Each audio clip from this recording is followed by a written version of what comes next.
Disconnected, disenfranchised, disappointed. She slammed the door shut on our shitty 92 Corolla. How that death trap got up this hill was anyone's guess.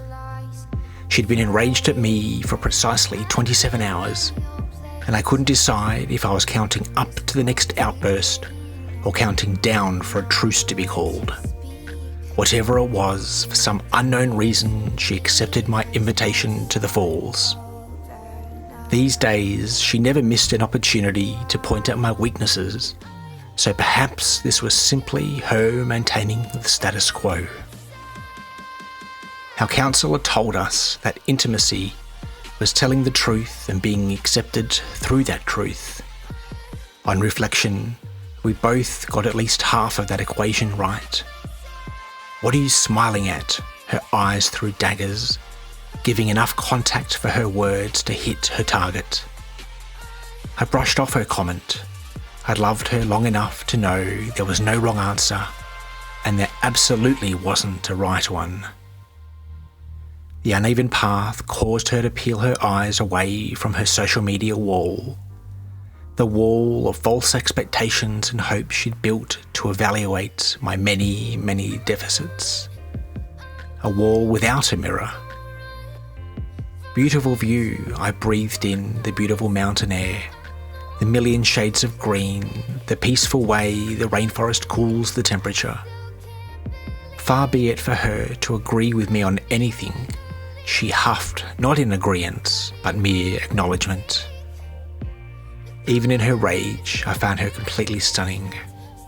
Her pulse pumped to a beat unseen, the vigorous walk glittering a shine on her ever-soft skin. I'll make a photograph, I paused as we stood at the base of a trickling waterfall. She casually turned, replacing the bitterness with a smile that could fool any lie detector. Fingers through her gold-brown hair, she posed naturally for the classic girl in nature shot. The view over the valley showed sunshine and storms. Mountains enveloped each other, formed when fusion ruled the earth. Tectonic forces folded and moulded the untamed into beauty. She surveyed the scene. I saw nothing but her. What? She saw me seeing her. Her annoyance, as predicted, turned to curiosity.